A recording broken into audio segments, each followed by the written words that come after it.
ಲೋಕಸಭಾ ಚುನಾವಣೆಯ ರಣಕಣ ಇವತ್ತಿನಿಂದ ರಂಗೇರ್ತಾ ಇದೆ. ಯಾಕಂದ್ರೆ ಮೊದಲ ಹಂತದ ಚುನಾವಣೆಯ ಕ್ಷೇತ್ರಗಳಲ್ಲಿ ಇವತ್ತಿನಿಂದ ನಾಮಪತ್ರ ಸಲ್ಲಿಕೆ ಶುರುವಾಗ್ತಾ ಇರುವಂತದ್ದು. ರಾಜ್ಯದ 14 ಕ್ಷೇತ್ರಗಳು ಇವತ್ತಿನಿಂದ ನಾಮಪತ್ರ ಸಲ್ಲಿಕೆಯ ಭರಾಟೆ. ಘಟಾನುಘಟಿ ನಾಯಕರು ನಾಮಪತ್ರ ಸಲ್ಲಿಕೆಯನ್ನ ಆರಂಭಿಸ್ತಾ ಇದ್ದಾರೆ. ಡಿಕೆ ಶಿವಕುಮಾರ್ ಅವರ ಸಹೋದರ ಸಂಸದ ಡಿಕೆ ಸುರೇಶ್ ಇವತ್ತೇ ಬೆಂಗಳೂರು ಗ್ರಾಮಾಂತರದ ಕಾಂಗ್ರೆಸ್ ಅಭ್ಯರ್ಥಿಯಾಗಿ ನಾಮಪತ್ರ ಸಲ್ಲಿಕೆಗೆ ಕಣಕ್ಕಿಳಿತಾ ಇದ್ದಾರೆ. ಮೈತ್ರಿ ಅಭ್ಯರ್ಥಿಯ ವಿರುದ್ಧ ನೇರ ಹಣಾಹಣಿಗೆ ಇಳಿದಿದ್ದಾರೆ ಡಿಕೆ ಸುರೇಶ್. ನಾಮಪತ್ರ ಸಲ್ಲಿಕೆಯ ಮೊದಲ ದಿನವೇ ತಮ್ಮ ಉಮೇದುವಾರಿಕೆಯನ್ನ ಸಲ್ಲಿಕೆ ಮಾಡೋದಕ್ಕೆ ಮುಂದಾಗ್ತಾ ಇದ್ದಾರೆ. ನಾಮಪತ್ರ ಸಲ್ಲಿಕೆಗೂ ಮುನ್ನ ಡಿಕೆ ಸಹೋದರರಿಂದ ಮನೆ ದೇವರಿಗೆ ಪೂಜೆ ಕೂಡ ಇದೆ. ಕೆಂಕೇರಮ್ಮ, ಕನಕಪುರದ ಕೆಂಕೇರಮ್ಮ ಶಕ್ತಿ ದೇವತೆಯ ಕಬ್ಬಾಳಮ್ಮನಿಗೆ ವಿಶೇಷ ಪೂಜೆಯನ್ನ, ದೇವಾಲಯಗಳಲ್ಲಿ ಪೂಜೆಗಳನ್ನ ಸಲ್ಲಿಸಿ ದರ್ಗಾಗಳಲ್ಲಿ ಪ್ರಾರ್ಥನೆ ಮಾಡಿ ನಂತರ ಬೃಹತ್ ರೋಡ್ ಶೋ ಕೂಡ ಡಿಕೆ ಸಹೋದರರು ನಡೆಸಲಿದ್ದಾರೆ. ಪ್ರಶಾಂತ್, ನಾಮಪತ್ರ ಸಲ್ಲಿಕೆ ಅಂದ್ರೆ ಅದು ಬಹಳ ದೊಡ್ಡ ಜಾತ್ರೆನೇ. ನಿಜಕ್ಕೂ ನಾಮಿನೇಷನ್ ಜಾತ್ರೆ ಅಂತಲೇ ಕರಿತೀವಿ. ಅದರಲ್ಲಿ ಇವತ್ತು ಆರಂಭ ಆಗ್ತಾ ಇರೋದು ಪ್ರಥಮ ದಿನವೇ ಡಿಕೆ ಸುರೇಶ್ ನಾಮಪತ್ರ ಸಲ್ಲಿಕೆಗೆ ಮುಂದಾಗ್ತಾ ಇದ್ದಾರೆ. ಒಂದು ದೊಡ್ಡ ಶಕ್ತಿ ಪ್ರದರ್ಶನವನ್ನು ನಿರೀಕ್ಷಿಸಬಹುದು ಅನ್ಸುತ್ತೆ. ಎರಡನೇ ಹಂತದ ನಾಮಪತ್ರ ಸಲ್ಲಿಕೆ ಇವತ್ತಿಂದ ಶುರು ಆಗುತ್ತೆ.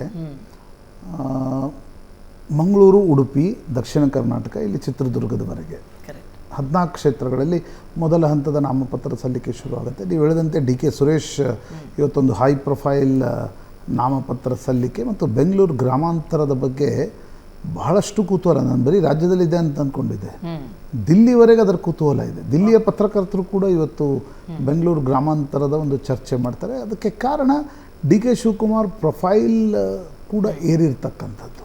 ಮತ್ತು ಡಿ ಕೆ ಸುರೇಶ್ ಅವರ ಮೊನ್ನೆಯ ಹೇಳಿಕೆಯಿಂದ ಅವರು ಸೌತ್ ನಾರ್ತ್ ಡಿವೈಡ್ ಬಗ್ಗೆ, ಪ್ರತ್ಯೇಕ ದೇಶ ಅಂತಕ್ಕಂಥದ್ದನ್ನೆಲ್ಲ ಏನು ಹೇಳಿದರು, ಆ ಕಾರಣದಿಂದ ಡಿ ಕೆ ಸುರೇಶ್ ಮತ್ತು ಡಾಕ್ಟರ್ ಮಂಜುನಾಥ್ ಇದು ಆಲ್ಸೋ ಹೈ ಪ್ರೊಫೈಲ್. ಆ ಕಾರಣದಿಂದ ಬೆಂಗಳೂರು ಗ್ರಾಮಾಂತರ ಬಹಳ ಕುತೂಹಲ ಕೆರಳಿಸಿರ್ತಕ್ಕಂಥ ಕ್ಷೇತ್ರ.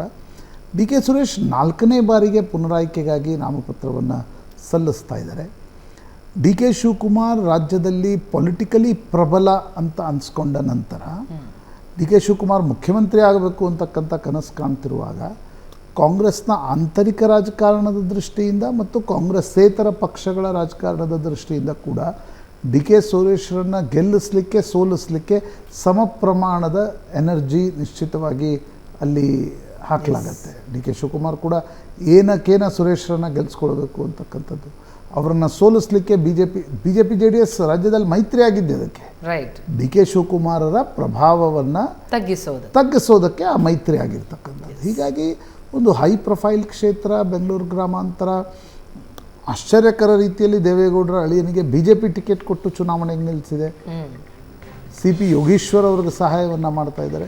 ಹೀಗಿರುವಾಗ ಡಿ ಕೆ ಸುರೇಶ್ 4ನೇ ಬಾರಿ ಗೆಲ್ಲೋದಕ್ಕೆ ನಾಮಪತ್ರ ಸಲ್ಲಿಕೆಯನ್ನು ಮಾಡ್ತಾ ಇದ್ದಾರೆ. ಒಂದು ಶಕ್ತಿ ಪ್ರದರ್ಶನ ನಿಶ್ಚಿತವಾಗಿ ನಡೆಯುತ್ತೆ. ಆ್ಯಂಡ್ ಡಿ ಕೆ ಸುರೇಶ್ ತುಂಬ ಒಂದು ಕ್ಯಾಲ್ಕುಲೇಟೆಡ್ ಸ್ಟ್ರಾಟಜಿಸ್ಟ್ ಕೂಡ ಹೌದು.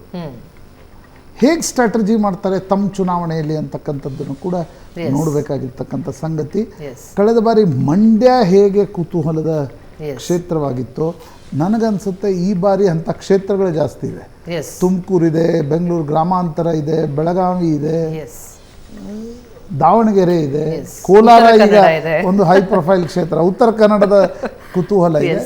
ಅದರಲ್ಲಿ ಬೆಂಗಳೂರು ಗ್ರಾಮಾಂತರದೊಂದು ತೂಕ ಜಾಸ್ತಿ. ಯಾಕಂದರೆ ಹೈ ಪ್ರೊಫೈಲ್ 2 ಕುಟುಂಬಗಳಿಗೆ ಸೇರಿದ ರಾಜಕಾರಣಿಗಳಲ್ಲಿ ಚುನಾವಣೆಯನ್ನು ಎದುರಿಸ್ತಾ ಇದ್ದಾರೆ. ಹೀಗಾಗಿ ಇಂಟ್ರೆಸ್ಟಿಂಗ್ ಕ್ಷೇತ್ರ.